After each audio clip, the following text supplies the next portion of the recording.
आदाब, इस्तकबाल है। आप देख रहे हैं प्राइम डिबेट। मैं हूं आपके साथ अबू हुरैरा। आम इंतखाबात अब फैसला कुन मरहले में दाखिल हो चुके हैं। छठे मरहले के लिए इंतखाबी तशहीर आज थम गई। अब सबकी नजर है छठे मरहले की पोलिंग पर, जहां 7 रियासतों की 59 सीटों पर वोट डाले जाएंगे। तमाम पार्टियों ने एड़ी चोटी का जोर लगाया है।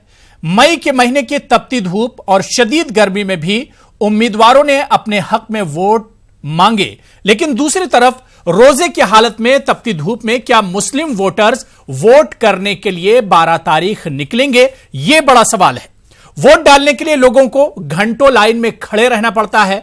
ऐसे माहौल में रोजेदारों को गर्मी की शिद्दत का सामना करना पड़ेगा। खैर, चुनाव और पोलिंग अपने मुकर्रर वक्त पर होंगे, लेकिन बड़ा सवाल यह उठता है कि छठे मरहले की जो जंग है वो तमाम पार्टियों के लिए बहुत अहम है, और खास तौर से छठे मरहले में बीजेपी का बहुत कुछ दांव पर लगा हुआ है। बीजेपी के साख की लड़ाई है, क्योंकि 2014 में छठे मरहले में 59 सीटों पर बीजेपी की कारकर्दगी शानदार रही थी। आज प्राइम डिबेट में इसी को हम समझने की कोशिश करेंगे, लेकिन सबसे पहले यह रिपोर्ट देखिए।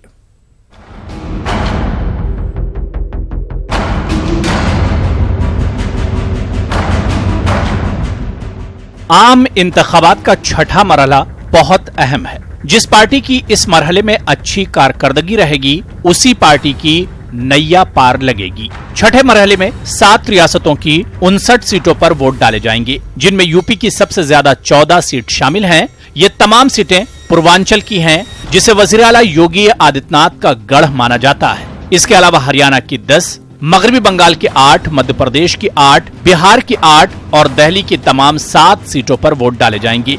तशहीरी मुहिम के आखिरी दिन तमाम पार्टियों ने एड़ी चोटी का जोर लगाया। आवाम से बड़े बड़े वादे किए गए हैं। मई के महीने की तपती धूप और शदीद गर्मी में भी उम्मीदवार अपने हक में वोट मांगते नजर आए, लेकिन दूसरी तरफ रोजे की हालत में तपती धूप में क्या मुस्लिम वोटर्स वोट करने निकलेंगे? ये बड़ा सवाल है। ऐसे माहौल में रोजेदारों को गर्मी की शिद्दत का सामना करना पड़ेगा। इसीलिए उलमा ने इलेक्शन कमीशन से तारीख बदलने का मुतालबा भी किया था। खैर, पोलिंग अपने मुकर्रर वक्त पर ही होगी। छठा मरहला बहुत अहम है। इस मरहले में एसपी सदर अखिलेश यादव, दिल्ली के साबिक वज़ीर आला शीला दीक्षित, दिग्विजय सिंह, प्रज्ञा ठाकुर और मेनका गांधी की किस्मत का फैसला होना है। 2014 के आम इंतखाबात की इन 59 सीटों में से बीजेपी ने सबसे ज्यादा 44, टीएमसी ने 8 और कांग्रेस ने 2 सीटें जीती थी। पूर्वांचल में सिर्फ आजमगढ़ की सीट अपोजिशन को नसीब हुई थी। समाजवादी पार्टी सरबराह मुलायम सिंह यादव ने रमाकांत यादव को शिकस्त दी थी। दिल्ली की तमाम 7 सीटों पर भी छठे मरहले में वोट डाले जाएंगे। इस बार दिल्ली की लड़ाई भी बड़ी दिलचस्प है, क्योंकि यहाँ मुकाबला सहरुखी है। कांग्रेस, आम आदमी पार्टी और बीजेपी के दरमियान मुकाबला अहम है। 2014 में बीजेपी ने तमाम 7 सीटों पर जीत दर्ज की थी। हरियाणा में भी कम दिलचस्प मुकाबला नहीं है। 2014 की मोदी लहर में यहां बीजेपी ने 7 सीटों पर जीत दर्ज की थी, जबकि मध्य प्रदेश की 8 सीटों पर भी इसी मरहले में वोट डाले जाएंगे। जहां भोपाल की सीट पर सबकी नजर है। भोपाल सीट से कांग्रेस के सीनियर लीडर और साबिक वज़ीर आला दिग्विजय सिंह मैदान में हैं, तो वहीं बीजेपी ने साध्वी प्रज्ञा को अपना उम्मीदवार बनाया है। अब देखना यह दिलचस्प होगा कि शदीद गर्मी और धूप में वोटर्स में वही जोशो खरोश देखने को मिलेगा जो पिछले 5 मरहलों में देखने को मिला है। न्यूज़ 18 उर्दू वोटर से अपील करता है कि वोट आपकी ताकत है, इसलिए जमहूरियत के जश्न में बढ़ चढ़कर हिस्सा लें और जमहूरियत को मजबूत बनाएं। बटन दबाओ, देश बनाओ। Bureau report, news 18 Urdu. तो 12 तारीख को छठे मरहले के तहत पोलिंग होनी है, और आज इंतखाबी तशहीर थम गई। तमाम पार्टियों ने जोर शोर से इस मुहिम में हिस्सा लिया, एड़ी चोटी का जोर लगाया, और सभी की यही तरजीह है कि वो ज्यादा से ज्यादा सीटों पर कब्जा जमाएं। लेकिन बड़ा सवाल ये उठ रहा है कि रमजान का महीना है, और उसके बाद जिस तरह की सियासी गर्मी और ऊपर से मौसम की गर्मी, क्या इस गर्मी में, इस तपती धूप में वोटर जमहूरियत के इस जश्न में शामिल होंगे? क्या वोट करने के लिए निकलेंगे? और पार्टियां कितना ज्यादा वोटरों को लुभा पाएंगी, यह देखना भी बहुत दिलचस्प होगा। लेकिन छठे मरहले की अगर जंग की हम बात करते हैं तो यह जंग 2014 के मुकाबले 2019 में बड़ी दिलचस्प हो जाती है। यूपी से लेकर मगरबी बंगाल तक और इसके अलावा दिल्ली की अगर हम बात करें तो यहां पर लड़ाई बहुत दिलचस्प है। छठे मरहले की पूरी लड़ाई को आज हम इस प्राइम डिबेट में समझने की कोशिश करेंगे। कुछ खास मेहमान मेरे साथ जुड़े हुए हैं। बहुत जल्दी अपने पैनलिस्ट का आपसे मैं तारुफ करा देता हूं। मेरे साथ रोहित चहल लीडर हैं बीजेपी के, मेरे साथ जुड़े हुए हैं। इनके अलावा आदिल खान साहब स्पोक्स पर्सन है, तर्जुमान है आम आदमी पार्टी के, वो भी मेरे साथ डिबेट में जुड़े हुए हैं। सर्व कमल दत्ता जी पॉलिटिकल एनालिस्ट हैं, वो भी मेरे साथ इस डिबेट में जुड़े हुए हैं। जेबा यास्मीन लीडर हैं समाजवादी पार्टी की, वो भी मेरे साथ डिबेट में जुड़ी हुई हैं। इनके अलावा विनायक डालमिया जी स्पोक्स पर्सन है कांग्रेस के, वो भी मेरे साथ जुड़े हुए हैं। सभी पैनलिस्ट का बहुत इस्तकबाल और वेलकम करते हैं न्यूज 18 उर्दू में। सबसे पहले सर्वकमल दत्ता जी, मैं आपसे ही शुरुआत करना चाहूंगा कि लड़ाई और चुनाव जो है वो एक तरह से अब फैसला कुन मरहले में आ गया है, डिसिसिव जो मरहला है, फेज है, वहां तक आ गया है। यहां से अब चुनाव को कैसे देखा जाए सर्वकमल दत्ता जी? जैसे जैसे अलग अलग फेज का इलेक्शन हुआ है वैसे वैसे लड़ाई और गंभीर हुई है, तीखी हुई है जी। और उसके साथ साथ आप अगर देखेंगे आरोप प्रत्यारोप का दौर भी बहुत ज्यादा उफान पे आया है। बिल्कुल, यह स्वाभाविक है कि भारत जैसे प्रजातंत्र में जिस पे इतनी विशाल है और इतनी डाइवर्सिटी है, विभिन्नता है, वहां पे इस तरह की चीजें होना संभव है और मतलब एक तरह से अंडरस्टूड भी है कि होगा। पर मुझे एक बात की दुख जरूर है इस बार के लोकसभा इलेक्शन को लेके कि बिलो दी बेल्ट जो आक्रमण हुआ है, आरोप प्रत्यारोप, शायद वो अगर ना होता तो और अच्छा वातावरण में चुनाव लड़ा जा सकता था। बहुत अच्छी बात, बिल्कुल। आप महत्वपूर्ण बात यहाँ पे ये आती है कि आप इस बार के फेज का और अगले फेज का क्या होगा। इस बार के फेज में समझता हूं कि खास करके यूपी और बिहार के परिपक्ष में आप अगर देखेंगे या फिर झारखंड के परिपक्ष में, झारखंड में तो सीधा सीधा जो लड़ाई है वो कांग्रेस और भाजपा के बीच में है जी। और बिहार में महागठबंधन और बीजेपी के बीच में है। मतलब कि महागठबंधन का मतलब यहाँ पे आपके राष्ट्रीय जनता दल और कांग्रेस और भाजपा एनडीए के बीच में है। जो भी वहाँ फैसला होगा बिहार में वो काफी कांटे का होगा और बहुत करीब होगा फैसले के अंतर। और यूपी के परिपक्ष में आप अगर देखा जाए तो यूपी के परिपक्ष में मैं समझता हूं कि कांग्रेस सिर्फ अपने आप को तीसरे पायदान पे सुरक्षित रखने के लिए लड़ रही है। मुख्य रूप से जो आपका जो चुनाव है वो मुख्य रूप से भाजपा और सपा बसपा के बीच में है। ये भी देखना होगा कि 23 मई के बाद अगर जिस तरह से अपेक्षित वे में महागठबंधन सोच रही है कि एक उफाम है और जो अपेक्षित रिजल्ट कहीं ना कहीं पे महागठबंधन कहीं ना कहीं पे लगा रही है, एक तरह से उनको लग रहा है कि एक तरफा होगा, वो अपेक्षित वे में अगर नतीजा नहीं होता है यूपी में महागठबंधन के परिपक्ष में, तो मैं रूल आउट नहीं करता हूं बिखरार महागठबंधन के जो आपस की जो गठबंधन है उस पे। बिल्कुल, ये तो वक्त बताएगा कि 23 तारीख को क्या होता है। बिल्कुल। पर मैं समझता हूं कि अभी जो second last phase of election जो है ये बहुत ज्यादा दिलचस्प है और मुझे उम्मीद है और मैं ईश्वर से ये भी प्रार्थना करूंगा कि इतवार को जब वोटिंग हो उस समय कम से कम रक्तपात ना हो। जिस तरह से रक्तपात एक खास प्रांत में अगर देखा जाए, एक खास प्रदेश में जिस हिसाब से हुआ है, वेस्ट बंगाल की बात एक बहुत बड़ा जी एक बहुत बड़ी कामयाबी रही है चुनाव आयोग के लिए कि मोर और लेस वायलेंस पूरे भारत के अलग अलग प्रांतों में एक तरह से कंट्रोल करने में और रोकने में चुनाव आयोग कामयाब हुई है, सिर्फ बंगाल को छोड़ के। और मुझे दुगना दुख इसलिए होता है क्योंकि मैं उसी प्रांत से आता हूं जी। और वहां पे जिस तरह का रक्तपात मचा हुआ है, मेरा उम्मीद जरूर है और दोनों पार्टी से गुजारिश भी ये है कि फॉर गॉड सेक और कृपया करके सिर्फ अपने चंद वोटों के चलते जनता के लाशों को लेकर राजनीति मत कीजिए। नहीं, बहुत बहुत अच्छी बात है, बहुत अच्छी बात सर्वकमल दत्ता जी आपने कही। मैं रोहित आपके पास आना चाहूंगा क्योंकि 6 फेज के चुनाव होने वाले हैं 12 तारीख को। बीजेपी का बहुत कुछ रोहित दांव पर लगा हुआ है। 2014 में अगर हम जाकर देखते हैं तो बीजेपी 44 सीटें जीत कर आई थी। 59 में 44 सीट्स सिर्फ बीजेपी की थी।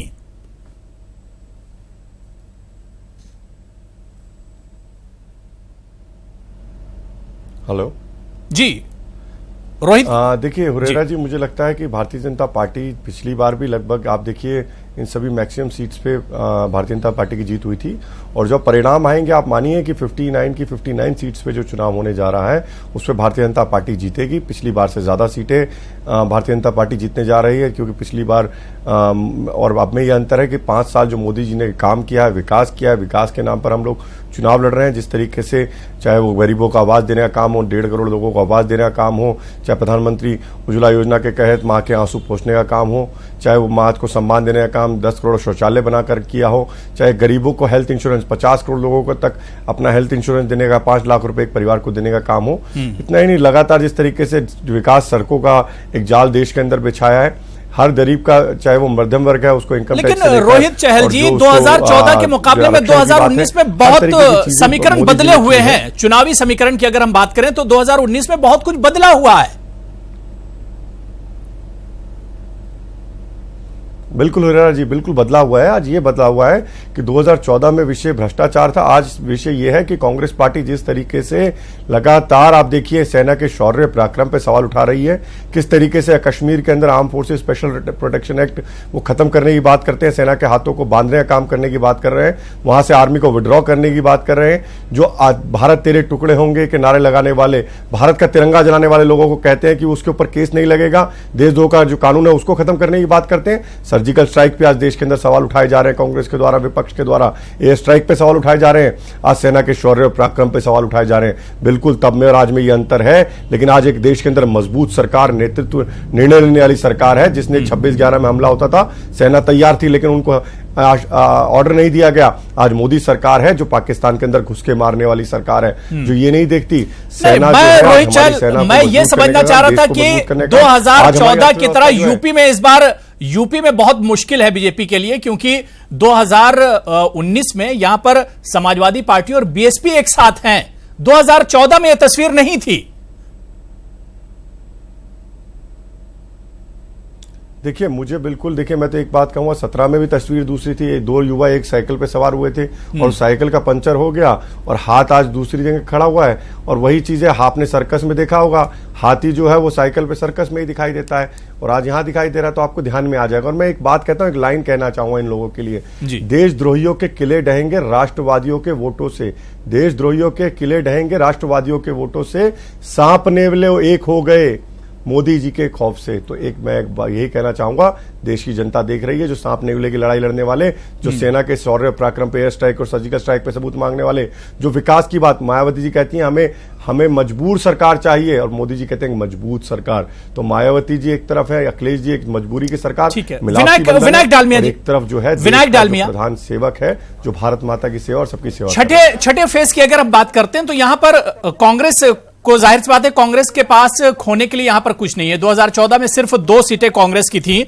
इस बार बहुत कुछ कांग्रेस का भी एक तरह से दांव पर लगा हुआ है। जिस तरह से प्रियंका गांधी को यूपी में इंट्रोड्यूस किया गया है, चुनाव में उन्हें एक तरह से लाया गया है, और प्रियंका गांधी के अंडर में जो सीटें हैं, जो डिस्ट्रिक्ट्स हैं, वहां पर ये चुनाव हो रहे हैं। बहुत इंपॉर्टेंट है कांग्रेस के लिए भी। देखिए सिर्फ कांग्रेस पार्टी के लिए इंपॉर्टेंट नहीं है, पूरे देश के लिए इंपॉर्टेंट है। क्योंकि ये जो छठा फेज है, जितनी सीटें आज दांव पे लगी हैं, उससे जरूर जो जिस पार्टी की सरकार बनेगी दिल्ली में, उससे फर्क पड़ेगा। यहाँ की जो परफॉर्मेंस है उससे दिल्ली में किसकी सरकार बनेगी उससे फर्क जरूर पड़ेगा। पर मेरा ये एक सवाल है कि आप 6 अब आपके फेज हो गए, ऐसा क्यों है इस चुनाव में कि आप लोगों ने, सत्ता वाली पार्टी ने मुद्दों को नमस्कार कर दिया है, बल्कि मैं कहूंगा मुद्दों से नमस्कार कर दिया है। अगर हमने 5 साल में मोदी जी का राज देखा, भाजपा सरकार का राज देखा, तो क्या ये वाजिब नहीं था कि प्रधानमंत्री जनता के पास वापस जाते अपनी रिपोर्ट कार्ड लेके कि हमने अपने 2014 के संकल्प पत्र में ये वादे किए थे और अब 5 साल हो गए इस बात को और ये वादे हमने पूरे कर दिए। भले ही वो 200 स्मार्ट सिटी का था, भले ही वो गंगा मां को साफ करने का था, भले ही वो रोजगार डालने का था, भले ही वो महिला सुरक्षा का था। तो 5 साल में प्रधानमंत्री को शोभा देता कि वो जाके सरकार जनता के पास जाते और कहते कि हमारी ये रिपोर्ट कार्ड है, परंतु प्रधानमंत्री मुद्दों की बात नहीं करते। वो तो सिर्फ कांग्रेस पार्टी को गाली देते हैं, गांधी परिवार को गाली देते हैं। मुद्दे कहां गए? जनता यह जानना चाहती है कि आपके मुद्दे कहां हैं, आपकी रिपोर्ट कार्ड कहां है, आपकी परफॉर्मेंस कहां है। देखिए, जब बच्चा भी जब एग्जाम से पास होता है या स्कूल से पास होता है तो स्कूल की जो प्रिंसिपल है वो पूछती है कि भैया कितने पेपरों में पास हुए, कितने में फेल हुए। जनता स्कूल की प्रिंसिपल से कम नहीं है। जनता का यह अधिकार है कि वो सरकार से और प्रधानमंत्री से भी 5 साल के बाद पूछ सकती है कि कितने पेपर में आप लोग पास हुए और कितने पेपर में आप फेल हुए। आप विनायक डालने की बात मत मानिए। कांग्रेस लगातार यही कह रही है कि बीजेपी 5 साल का रिपोर्ट कार्ड सामने नहीं रख रही है, 5 साल के कामकाज पर बात नहीं कर रही है, केवल मुद्दों का नमस्कार कर दिया है। इस चुनाव में पहली बार ऐसा हुआ है भारत के इतिहास में कि मुद्दों का नमस्कार कर दिया है। बात शुरू करी तो उसके बाद जी हुरेरा जी, मैंने अपनी बात की शुरुआत ही विकास से करी। एक तरफ हम विकास की बात करें, मैंने जो काम मोदी सरकार ने किए, चाहे वो माओ को सम्मान है, क्योंकि एक गरीब व्यक्ति गरीबी समझ सकता है, जिसने गरीबी को जिया है, गरीबी को महसूस किया है, जिसने अपनी माँ को दूसरे घरों में बर्तन मांजते हुए देखा है, जिसने खुद मैंने कहा ना, खुले में शौच की बात हो, माँ 10 करोड़ शौचालय बनाकर, चाहे माँ के आंसू पहुंचने, क्योंकि चूल्हा जलाते वहां, अरे इटालियन माँ ने कहाँ चूल्हा जलाया है भैया? वो तो पिज्जा खाने वाले लोग हैं, उन्होंने तो कभी चूल्हा जलाया नहीं, खुले में शौच तो कभी किया नहीं। कहा तो मुद्दे की बात करो, पिज्जा बर्गर पे चले जाते हो रोहित। 15 दिन के अंदर मैंने देखा मुद्दे की बात करो ना, कहा वही पिज्जा बर्गर पे, वही गांधी परिवार पे। मेरी बात सुन लीजिए, अरे गांधी परिवार पे पत्थर रखिए, सच है, थोड़ा सा कड़वा लगेगा, आप सुन लीजिए। अरे बहुत बढ़िया बात है, रोहित जी इतना बता दो, आपका समय आएगा, बोलिए, बात मोहब्बत क्यों है आपको? मेरी बात तो सुन लो विनायक भाई, विनायक भाई सुन लीजिए, आपके पास समय आएगा भैया।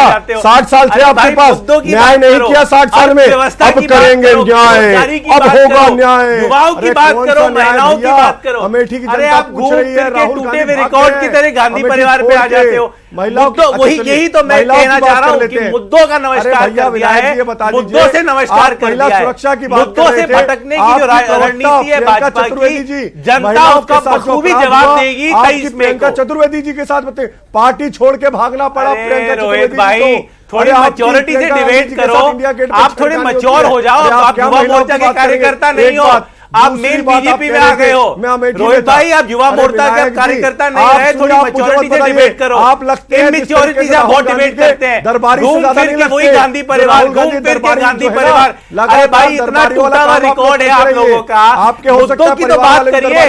जनता जानना चाहती है 5 साल में आपने क्या किया। 2 करोड़ की आपने नौकरियों का वादा किया, क्या आपने दी वादा? 15 लाख का आपने वादा दिया, क्या 15 लाख बैंक अकाउंट में आए?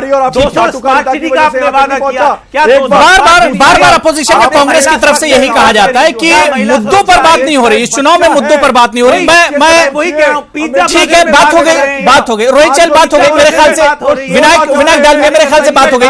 मेरे साथ इस वक्त मशकूर अहमद उस्मानी पॉलिटिकल एनालिस्ट हैं, सियासी तज्जिया निगार, वो भी मेरे साथ डिबेट में जुड़ गए हैं। मशकूर उस्मानी, आपका भी बहुत इस्तकबाल करते हैं, वेलकम करते हैं। मैं ज़ेबा यास्मीन आपके पास आना चाहूंगा। जो बात डिबेट के शुरू में सर्वकमल दत्ता जी ने कही थी कि ये चुनाव यूपी के एतबार से अगर देखे जाए तो बहुत इंपॉर्टेंट है, बहुत अहम है, खासतौर से एसपी बीएसपी का जो गठबंधन हुआ है, अगर वो बहुत अच्छा इस चुनाव में नहीं कर पाती है तो चुनाव के बाद बिखराव पक्का है। ज़ेबा जी,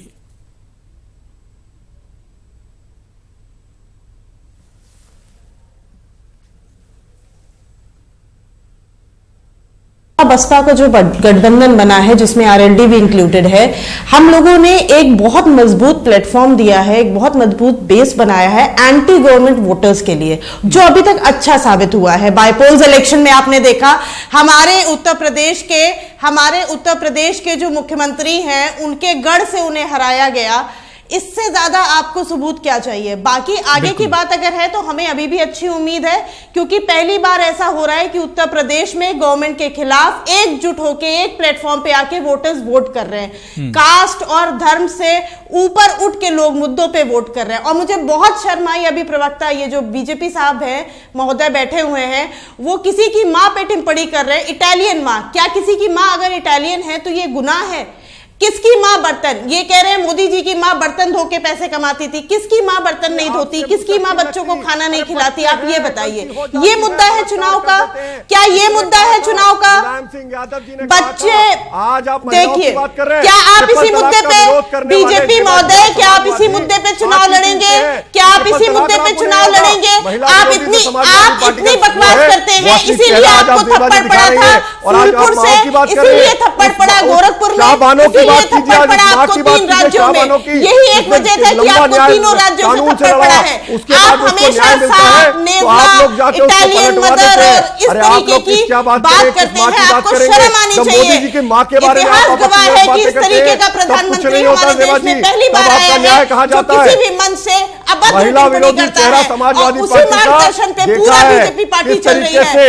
आपके नेता आजम खान क्या कहते हैं? अरे क्या अंडरगारमेंट का कलर पूछते हैं, तब आपका न्याय कहा गया, तब आप क्या बात करते हैं? आज आप महिला की बात करेंगे, आजम खान जी के साथ आजम खान से पूछे जाकर। ठीक है, मैं आदिल खान आपके पास बात हो गई। देखिए मैं चारों के मुद्दों पर बात हो, चुनाव में मुद्दों पर बात नहीं हो रही, डिबेट में आप बैठ रहे हैं, वहां पर मुद्दों पर बात नहीं हो रही है, मुद्दों पर बात होनी चाहिए। आदिल खान यही बयानबाजी मैं दिल्ली में भी देखता हूं, दिल्ली के चुनाव में भी यही बयानबाजी, जो पूरे मुल्क में बयानबाजी हो रही है, मुद्दों पर कहीं बात नहीं हो रही है। और दिल्ली में भी अगर हम आते हैं तो यही बयानबाजी दिल्ली में भी हम देखते हैं। आम आदमी पार्टी ने पिछले 4 सालों में क्या किया उस पर बात नहीं हो रही है, बीजेपी ने क्या किया 5 सालों में मुल्क में उस पर बात नहीं हो रही है, कांग्रेस की जहां पर सरकार है उसने क्या कुछ किया उस पर बात नहीं हो रही, सिर्फ बयानबाजियां हो रही हैं, एक दूसरे पर इल्जामात लगाए जा रहे हैं।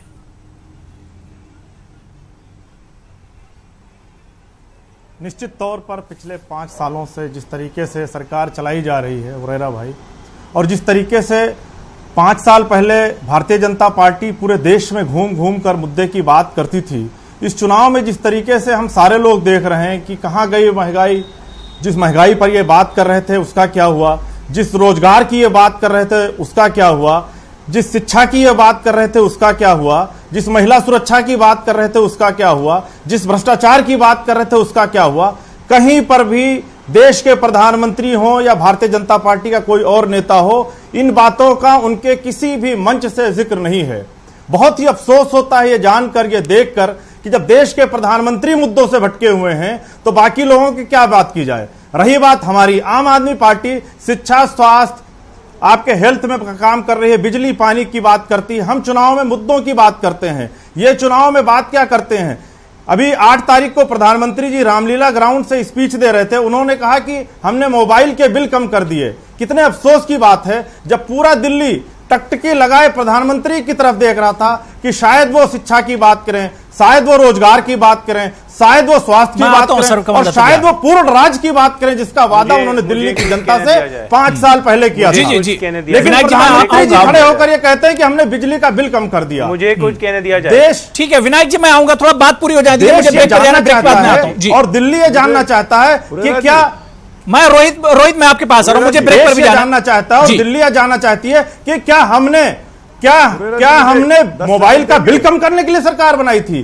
क्या देश ने एक प्रधानमंत्री को इसलिए चुना था कि वो बताए खड़ा होकर कि हमने मोबाइल का बिल कम कर दिया? इससे ज्यादा अफसोस, इससे ज्यादा शर्मनाक कुछ नहीं हो सकता। दूसरी चीज, आज प्रचार बंद हुआ है, पूरा देश और खासकर दिल्ली, हम लोग और दिल्ली के लोग संविधान को बचाने के लिए चुनाव करने जा रहे हैं, देश के संवैधानिक संस्थाओं को बचाने के लिए वोट करने जा रहे हैं।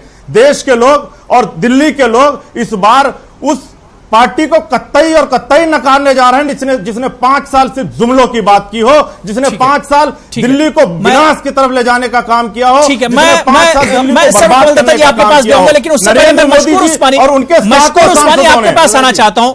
इसी जो बात यहां पर हो रही कि मुद्दों की बात नहीं हो रही है, कोई भी पार्टी यहां पर, सिर्फ आप कांग्रेस या बीजेपी को आप मौरद इल्जाम नहीं ठहरा सकते हैं, कि सिर्फ बीजेपी और कांग्रेस मुद्दों की बात नहीं करें, बाकी जितनी भी पार्टियां हैं, कोई भी पार्टी मुद्दों की बात कर ही नहीं रही है, सब एक दूसरे पर इल्जामात ही लगा रही हैं। आखिर ऐसा क्यों? मशकूर इसे कैसे देखेंगे? अभी तमाम लोगों को सुन रहा था, रोहित जी को भी मैं सुन रहा था, उनको बस मैं यही कहना चाहूंगा कि आज हमारे मुल्क में इतनी खुदगर्ज सरकार है, आज हमारे मुल्क में इतनी खुदगर्ज सरकार है, हर तरफ लगा रखा नफरतों का बाजार है। तो पिछले 5 साल के अंदर जो हुआ वो ये हुआ कि नफरतों का बाजार जो है वो हर तरफ लगा दिया गया और हर जगह एक दीवार खिंच गई, एक लाइन खिंच गई कि आप हिंदू हैं, आप मुस्लिम हैं। और इसी मुद्दे पे जो है पूरे 5 साल सरकार को चलाया गया। और जो असल मुद्दे थे, चाहे वो रोजगार के मुद्दे हों, चाहे वो किसानों के मुद्दे हों, चाहे वो युवाओं के मुद्दे हों, चाहे वो शिक्षा के मुद्दे हों, इन तमाम मुद्दों पे कहीं किसी भी तरह से कोई डिस्कशन नहीं किया गया। 5 साल बाद जब एक सरकार के 5 साल पूरे होते हैं और सरकार चुनाव को जाती है, तो सरकार एक रिपोर्ट कार्ड पेश करती है कि भाई साहब हमने ये वादा किया था और इन वादों को हमने यूं निभाया, हमारा जो पासिंग परसेंटेज जो है वो 30 है, 40 है, 50 है, 60 है, क्या है। देखिए, जो घोषणा पत्र इन्होंने पिछले बार जारी किया था, उस घोषणा पत्र का जो है इन्होंने सिर्फ और सिर्फ 30% चीजें शुरू की है, पूरा नहीं किया है, शुरू की है। ये बात मैं नहीं कह रहा हूं, ये बात रोहित जी आप खुद से इसके एनालिसिस कर सकते हैं। जो आपका रिपोर्ट कार्ड है वो ये बताता है कि भारत जो है पिछले 45 वर्षों में बेरोजगारी की उच्चतम दर पर है। इतनी बेरोजगारी कभी नहीं हुई। एनएसएसओ का जो डेटा लीक हुआ, और इस सरकार का एक काम है, वो काम यह है कि डेटा को छुपा के रखना, कभी भी किसी डेटा को सही तरह से बताना नहीं है। और आप देखिए कि भारत के अंदर जो इंपॉर्टेंट जो शहरें हैं, ठीक है, उन शहरों में किस तरह से पॉल्यूशन हुआ है। मैं बहुत बेसिक बातें कर रहा हूं आपसे, जिसपे सरकार बोलती है, सरकार चुनाव लड़ती है कि हम जो है एनवायरनमेंट को क्लीन करेंगे और ये करेंगे और वो करेंगे। आप देखिए कितने पॉल्यूशन हो गए दिल्ली, गुड़गांव, हरियाणा में रहने लगे।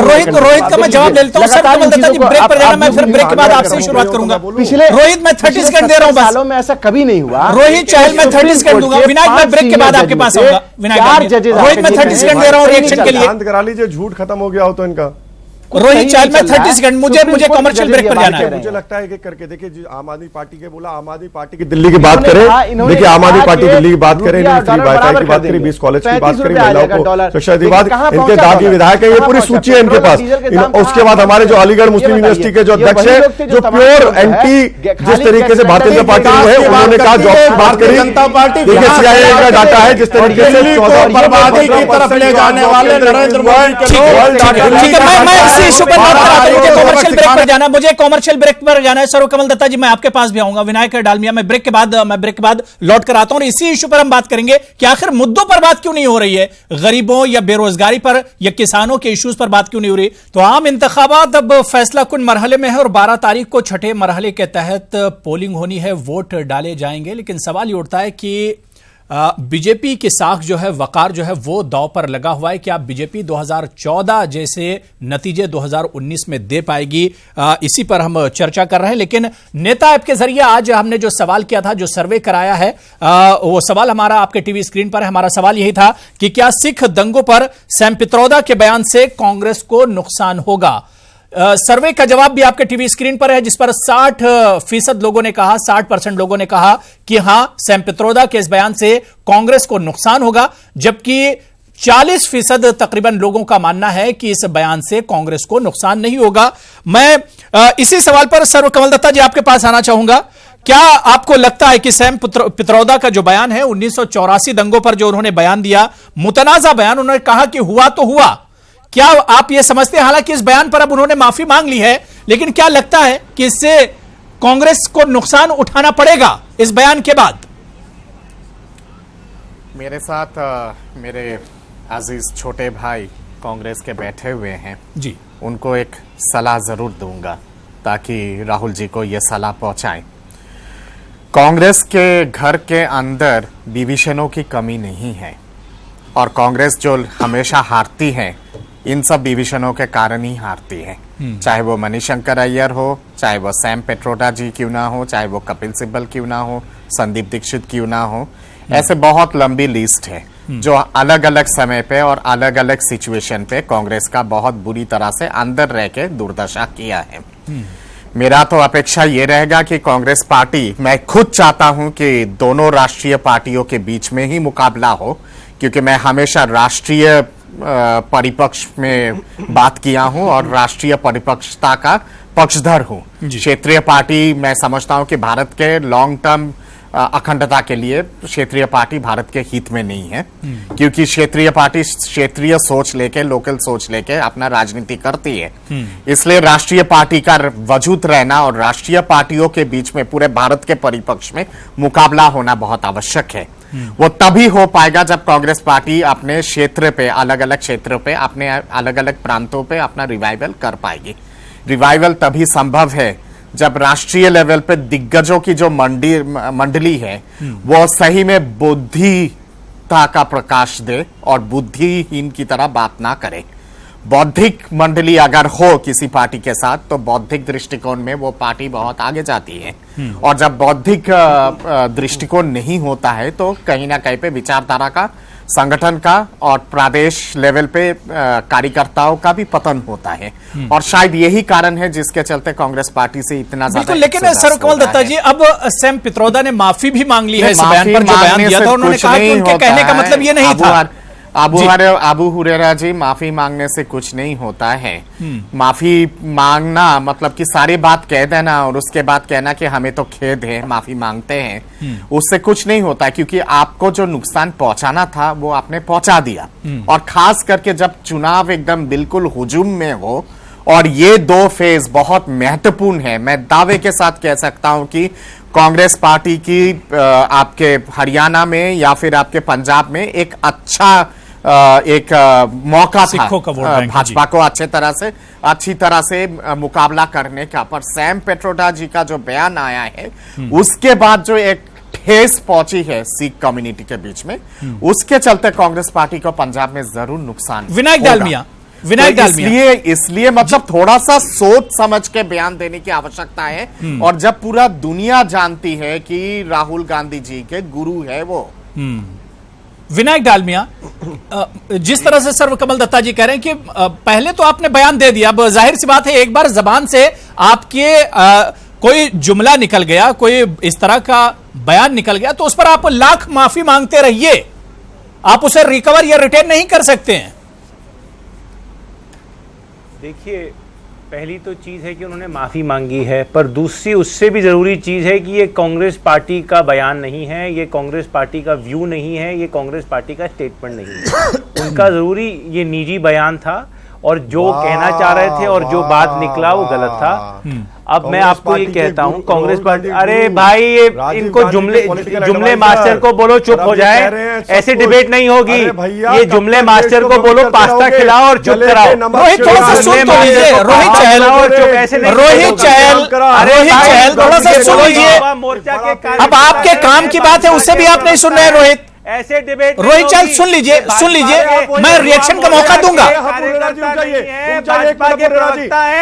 अपने पद का आपको गरिमा याद रखनी चाहिए। टीवी डिबेट हो रही है, ये सड़क की लड़ाई नहीं है, ये युवा मोर्चा की सड़क की लड़ाई नहीं है, ऐसे डिबेट नहीं होती है।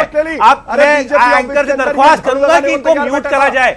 ये रोहित जी का तरीका है, ये डिबेट नहीं करने देते, बस बकबक करते हैं और बिना इधर उधर की बातें करते हैं, मुद्दे की बात ही नहीं करते।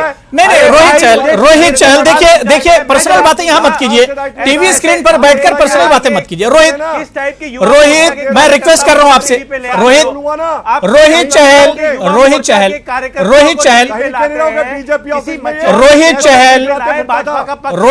मैं रिक्वेस्ट कर रहा हूं आपसे। रोहित चहल मुझे सुन पा रहे हैं? रोहित मुझे सुन पा रहे हैं आप? रोहित चहल मुझे सुन पा रहे हैं? ये बचपन, रोहित मैं आपसे रिक्वेस्ट कर रहा हूं, पर्सनल अटैक यहां मत कीजिए, पर्सनल अटैक मत कीजिए। आप अपने व्यूज रखिए, आप अपनी बात रखिए, लेकिन सुन लीजिए पहले। रोहित आपके काम की बात हो रही है, आप सुन लीजिए रोहित, आप सुन लीजिए जी। एक सेकंड जी, इनको म्यूट करो। मुझे ये भाजपा के जो युवा मोर्चा के कार्यकर्ता, नहीं ठीक है, विनायक अपनी बात रखिए, विनायक आप अपनी बात रखिए। म्यूट करना है ना करना वो हमारा काम है। विनायक आप अपनी बात रखिए, विनायक अपनी बात रखिए। देखिए इस तरह से डिबेट नहीं होगा, इस तरह से डिबेट नहीं होगा। विनायक डालमिया इस तरह से नहीं होगा, अपनी बात आप रखिए। रोहित आप बात सुन लीजिए, रोहित आप बात सुन लीजिए, रोहित पहले सुन लीजिए। मैं सर कमल दत्ता जी आ रहा हूँ, सर कमल दत्ता जी मैं आ रहा हूँ, सर कमल दत्ता जी मैं आ रहा हूँ। ठीक है, मैं एक एक करके ही एक एक की आवाज दी जाए, एक एक का ऑडियो ही दिया जाए। रोहित जल्दी से जी, ठीक है ठीक है। मैं विनायक डालमिया आप अपनी बात रखिए, विनायक अपनी बात रखिए, विनायक अपनी बात रखिए और पर्सनल अटैक मत कीजिए, पर्सनल अटैक मत कीजिए। विनायक अपनी बात रखिए। विनायक डालमिया मैं क्या कह रहा हूं, पर्सनल अटैक मत कीजिए। ये चैनल पर्सनल अटैक्स के लिए नहीं है। प्रवक्ता है क्या? यहाँ पर काम की बात कीजिए। यहाँ पर मैंने जो सवाल किया उसका जवाब दीजिए। गुंडे हैं, युवा मोर्चा के छिछोरे हैं, मिल जाए क्यों डिबेट नहीं देखिए इस तरह से नहीं होगा। मुझे फिर ऑडियो डाउन कराना पड़ेगा। मैं दोनों लोग का ऑडियो डाउन करा दूंगा, मैं दोनों का ऑडियो डाउन करा दूंगा। दोनों लोगों का ऑडियो डाउन कराई, दोनों लोगों का ऑडियो डाउन कीजिए। मैं नहीं चाहता हूं कि इस तरह की बाजारू जबान हमारे टीवी स्क्रीन पर यूज हो, यहां पर बाजारू बातें हो। पर्सनल अटैक्स के लिए टीवी चैनल नहीं है। डिबेट में आप जो इशू है उस इशू पर बात कीजिए, डेवलपमेंट की बात कीजिए, ना चुनाव में उस तरह की बातें हो रही और आप जब डिबेट में आ रहे हैं तो वहां पर भी आप पर्सनल अटैक कर रहे हैं। ठीक है, मैं जेबा जी आपके पास आऊंगा, सर कमल दत्ता जी मैं आपके पास आऊंगा, लेकिन 5 सेकंड दीजिएगा। जी मेरा विनायक डालमिया जी से एक सवाल है। इन्होंने कहा है कि कांग्रेस पार्टी की ये ऑफिशियल बयान नहीं है, कांग्रेस पार्टी का ये पक्ष नहीं है। अगर कांग्रेस पार्टी का ये ऑफिशियल बयान नहीं है तो मैंने जो लंबी फिरिस्त मैंने दी है, जो लोग मेरे नजर में विभीषण है, जो कांग्रेस पार्टी के नुकसान करते हैं, और कांग्रेस पार्टी का अगर ये ऑफिशियल स्टैंड नहीं है तो ऐसे लोगों को कांग्रेस पार्टी बाहर का दरवाजा का रास्ता क्यों नहीं दिखाती है, एक्सपेल क्यों नहीं करती है कांग्रेस पार्टी, जब कांग्रेस पार्टी खुद मानती है कि यह कांग्रेस पार्टी का ऑफिशियल बयान नहीं है और इन सब बयानबाजी से नुकसान होता है, उनका व्यक्तिगत बयान है, तो ऐसे लोगों को बाहर कीजिए ना आप अपने संगठन से, क्यों पाल रहे हैं? ठीक है सर कमल दत्ता जी अब जवाब ले लेते हैं। जी विनायक डालमिया। देखिए, कांग्रेस पार्टी का जो पक्ष है, कांग्रेस पार्टी का जो बयान है बहुत साफ है। जो 1984 में हुआ वो बहुत गलत था, जो 2002 गुजरात में हुआ वो भी बहुत गलत था। दोनों जो रायट्स हुए, दोनों जो दंगे हुए वो गलत थे और नहीं होने चाहिए थे। और जो गुनेगार हैं, जो गुनेगार हैं उन सबको सजा मिलनी चाहिए। 1984 हो या 2002 गुजरात का रायट हो। देखिए, मैं आपको एक बड़ा सिंपल बात कह देता हूं, एक सिंपल बात कह देता हूं मैं बहुत सिंपल बात कह देता हूं अबू भाई, अरे रोहित भाई, क्यों युवा मोर्चा के छिछोरों की तरह बात करते हो? देखिए फिर आप पर्सनल अटैक पर मत जाइए, पर्सनल अटैक मत कीजिए, ऑडियो डाउन कीजिए। पर्सनल अटैक को मैं इजाजत नहीं दूंगा, पर्सनल अटैक को परमिशन नहीं है यहाँ पर, पर्सनल अटैक मत कीजिए। मैं बार बार कह रहा हूँ। यास्मीन, जेबा जी ठीक है, जेबा जी अब मुद्दे पर आइए। मैं एक चीज से समराइज कर दूंगा, एक स्टेटमेंट से मैं समराइज कर। ठीक है जेबा जी, मैं इशू पर आ जाता हूं। मैं चाह रहा था कि अच्छे से डिबेट चले, लेकिन बहुत ज्यादा कंफ्यूजन है और बहुत ज्यादा डिस्टर्ब किया जा रहा है। जेबा यास्मीन जी मेरा सवाल सुन लीजिए, उसके बाद जवाब दीजिए। मैं ये कह रहा हूं कि गर्मी बहुत ज्यादा है, रमजान का भी महीना, और पूर्वांचल में या दिल्ली में खासतौर से अगर हम बात करते हैं तो यहां पर मुस्लिम वोटर्स बहुत ज्यादा हैं। क्या आपको लगता है कि इससे फर्क पड़ेगा, जिस तरह की गर्मी है और उसके बाद फिर रमजान का महीना?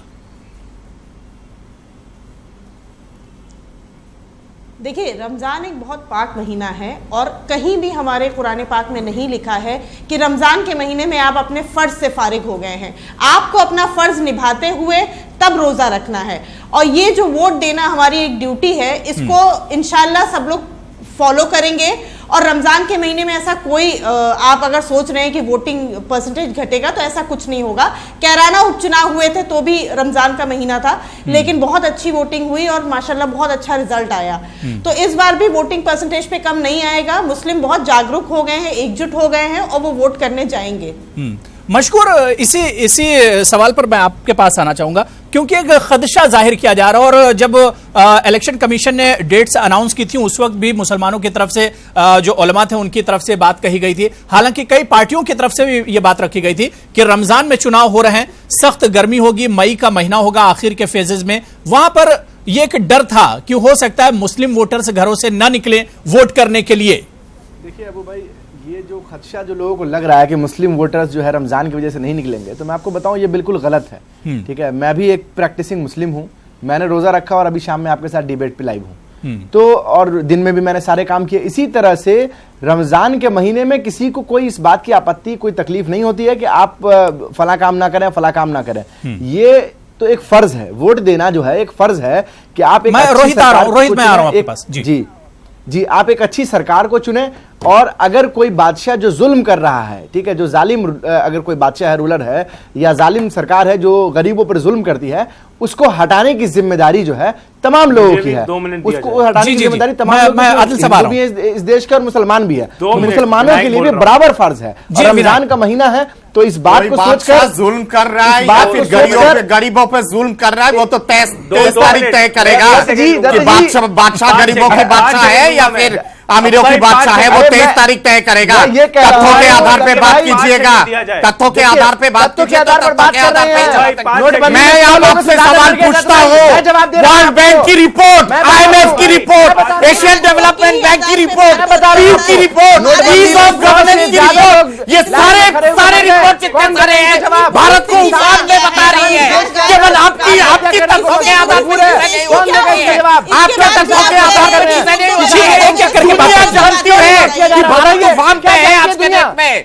कैसी बात के आधार पे आप बात कीजिएगा। बेरोजगारी जैसे कि पहले प्रचार करें, अनएम्प्लॉयमेंट पहले नहीं था, रुपए के बारे में आपने बात किया। आपको पता भी है कि रुपए का पोजीशन 1947 में क्या था, पाउंड के हिसाब से। यूपीए सरकार जब छोड़ के गई है, यूपीए सरकार जब आप पॉलिटिकल एनालिस्ट की तरह बात नहीं कर रहे, आप केवल सापा और बसपा के प्रवक्ता के हिसाब से बात कर रहे हैं। अगर उस तरह से बात कर रहे तो शौक से शामिल हो जाइएगा, वहां पे शौक से शामिल होइए। आपको पता भी है यूपीए सरकार जब छोड़ के गई, रुपए और डॉलर की पैरिटी क्या था, पाउंड और रुपए की पैरिटी क्या था। बात हो गई मेरे ख्याल से, बात हो गई, क्योंकि बार-बार ये सवाल उठ रहा था कि रमजान में पोलिंग होगी, ऐसे में क्या मुस्लिम वोटर्स नहीं जाएंगे। लेकिन न्यूज़ 18 उर्दू भी बार-बार अपील कर रहा है कि वोट करने जरूर जाएं और जमहूरियत इससे आपकी मजबूत होगी। वोट आपकी ताकत और वोट जरूर कीजिए। ठीक है, मशकूर बात हो गई, मशकूर उस्मानी बात हो गई, सर्व कमल दत्ता जी बात हो गई। मैं रोहित का रिएक्शन ले लेता हूं। रोहित चहल, मैं विनायक आऊंगा आपके पास। आदिल साहब मैं आ रहा हूं। रोहित चहल 30 सेकंड आपके पास है। ठीक है, बात हो गई मेरे ख्याल से बात हो गई। सर्व कमल दत्ता जी, मशकूर साहब अब दूसरे को मौका दे दीजिए, दूसरे को मौका दे। जी रोहित, देखिए जिस तरीके से कह रहे हैं मुसलमानों एक हो जाओ, मायावती जी कह रही हैं, जिस तरीके से नवजोत सिंह सिद्धू कह रहे हैं मोदी को बाहर फेंकना है तो मुसलमानों एक हो जाओ, तो ये जिस तरीके से मुसलमानों के अंदर एक डर बिठा के, मुसलमानों को एक डर बिठा के, जिस तरीके मोदी जी ने सबका साथ सबके विकास की बात करी, ये वही लोग हैं जो महिलाओं के सम्मान की बात नहीं करते, जो लोग ट्रिपल तलाक का विरोध करते हैं। आज देश के अंदर विरास हो रहा है। अरे ये क्या न्याय देंगे देश को? 60 साल तक न्याय नहीं दिया। मैं 15 दिन अमेठी में था, एक शौचालय तक नहीं था वहां पर। जिस तरीके से आज हर घर के बाद इज्जत घर बना हुआ है, मां को सम्मान देने का मोदी सरकार ने किया है। आज किसानों के अंदर किसान निधि पहुंची है, किसानों के अकाउंट के अंदर इस तरीके से आयुष्मान भारत का कार्ड वहां पहुंचा है। आप तो लोग मर रहे हैं जहां जहां कांग्रेस की सरकार है, चाहे राजस्थान हो, मध्य प्रदेश। लेकिन रोहित लेकिन किसानों का भला करने में शायद आप लोगों ने देर कर दी। अगर किसानों का बीजेपी ने भला किया होता तो 3 राज्यों में आप लोगों को शिकस्त नहीं होती। बीजेपी ने देर कर दी कहीं ना कहीं। एमएसपी हो 1.5 गुना करने का, अपू रेरा जी 1.5 गुना करने का काम भारतीय जनता पार्टी ने किया है। लेकिन महत्वपूर्ण विषय है ये सर्जिकल स्ट्राइक, एयर स्ट्राइक को सबूत मानने वाले लोग हैं जो पाकिस्तान परस्त है, जो भारतीय है, और ये लोग रोहित बात हो गई। मैं विनायक जी से मैं रिएक्शन ले लेता हूं। ठीक है ज़िबा, मैं आपके पास आ रहा हूं। रोहित मेरे ख्याल से बात हो गई। विनायक आपका टाइम शुरू होता है जी। सबका खून है शामिल इस मिट्टी में, सबका खून शामिल है इस मिट्टी में, किसी के बाप का हिंदुस्तान नहीं है। किसी के बाप का हिंदुस्तान नहीं है, सब हम सब का खून शामिल है इस मिट्टी में। भाजपा भूल जाती है, रोहित भूल जाते हैं, अमित शाह भूल जाते हैं, नरेंद्र मोदी भूल जाते हैं। मैं आपसे ये जानना चाहता हूं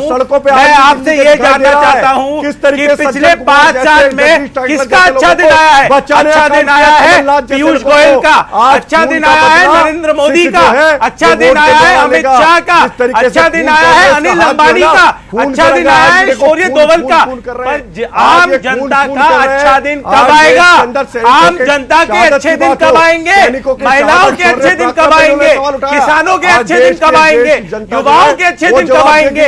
मैं आखिरी बात ये पूछता हूं, प्रधानमंत्री मोदी कहते हैं कि नोटबंदी सक्सेसफुल था, डिमोनेटाइजेशन सक्सेसफुल था। अगर वास्तव में डिमोनेटाइजेशन और नोटबंदी सक्सेसफुल था तो क्यों प्रधानमंत्री उसके नाम पे वोट नहीं मांगते? बहुत सिंपल सवाल है। अगर प्रधानमंत्री की योजना नोटबंदी की सक्सेसफुल है और सफल है तो प्रधानमंत्री नोटबंदी के नाम पे वोट क्यों नहीं मांगते? जनता ये जानना चाह रही है कि अगर आपकी योजना सफल होती है तो आप उसके नाम पे वोट ठीक है। आदिल खान बहुत देर से वेट कर रहे हैं, आदिल खान बहुत देर से वेट कर रहे हैं। मैं आदिल साहब आपके पास आना चाहूंगा क्योंकि जो असल लड़ाई मुल्क में इस वक्त है, मैं दिल्ली की बात नहीं कर रहा हूं, वो कांग्रेस और बीजेपी के दरमियान ही है। वही ज्यादातर आप देख रहे हैं टीवी स्क्रीन पर भी, वही एक तरह से मुकाबला कर रहे हैं, लड़ रहे हैं। लेकिन आदिल साहब अगर दिल्ली की बात करते हैं तो यहां पर मुकाबला बहुत दिलचस्प है, सहरुखी मुकाबला माना जा रहा है। और कांग्रेस या बीजेपी को आप कैसे वहां पर देखते हैं? 2014 में 7 की 7 सीटें थी, अब दिल्ली में आम आदमी पार्टी की सरकार है। ऐसे में क्या आप लोगों को कुछ उम्मीद लगती है 2019 में? सबसे पहले मैं ये कह दूं कि 6 साल की बच्ची के बलात्कारियों के समर्थन में जिस पार्टी के मंत्री रैली निकालते हैं वो यहाँ बैठकर बेशर्मी से महिला सुरक्षा की बात करते हैं, शर्म आती है और अफसोस भी होता है। दूसरी चीज, दिल्ली के मातहत मैं आपको बता दूं कि दिल्ली में आम आदमी पार्टी 7 सीटें जीतने जा रही है, कांग्रेस की 7 सीटों पर जमानत जब्त हो रही है। अभी एक चीज और मैं आपको बताऊं, आपने कहा कि रमजान में मुसलमान वोट डालेगा कि नहीं डालेगा। देखिए अबू भाई, हिंदुस्तान का मुसलमान जमहूरियत पर यकीन रखने वाला मुसलमान है। और आप देखिएगा 12 तारीख को दिल्ली का मुसलमान लाइन लगाकर संविधान को बचाने के लिए वोट डालने जा रहा है। दिल्ली का मुसलमान लाइन लगाकर वोट डालने जा रहा है। दूसरी चीज आपने भी कहा, इनको चुप करा लीजिए। ये बेशरम लोग जो महिला सुरक्षा की बात करके 6 साल की बच्ची के बलात्कारियों के समर्थन में खड़े होते हैं, आपके चैनल पर किस मुंह से ये बात करते हैं? इनको शर्म नहीं आती है? इनको शर्म नहीं आती? दिल्ली के झूठ बोलने वाले लोग आपके चैनल पर झूठ बैठकर झूठ बोल रहे हैं। देश का प्रधानमंत्री से लेकर भारतीय जनता पार्टी का छोटा कार्यकर्ता एक करके बात रख लीजिए, आपका मौका है। मैं आऊंगा रोहित चैनल पर बैठकर रोहित चैन एक करके बात रख लीजिए जी। ये वो लोग हैं जो पीडीपी से मिलकर सरकार बनाते हैं और दूसरों को देशभक्ति की बात सिखाते हैं। ये वो लोग हैं जिनके मातृ संस्था आरएसएस के मुख्यालय पर तिरंगा झंडा नहीं लहराया गया 60 सालों तक के, और ये हिंदुस्तान के तिरंगे की सबके सम्मान की बात करते हैं। ये झूठे लोग, ये बेईमान लोग, ये बेशर्म लोग, ये हिंदुस्तान के संविधान को खत्म करने वाले लोग। ठीक है, मैं सबसे रिक्वेस्ट कर रहा हूं, एक करके बात कीजिए, एक करके बात कीजिए। विकास की बात ठीक है, खान साहब आपकी बात हो गई, आदिल खान आपकी बात हो गई, एक करके बात कर लीजिए, एक करके बात कर लीजिए। विनायक मैं सिर्फ 20 सेकंड दे रहा हूं, मैं फिर रोहित और सर्व कमल दत्ता जी आपके पास जा रहा हूं। विनायक में 20 सेकंड दे रहा हूं, विनायक आखिरी 20 सेकंड आपको।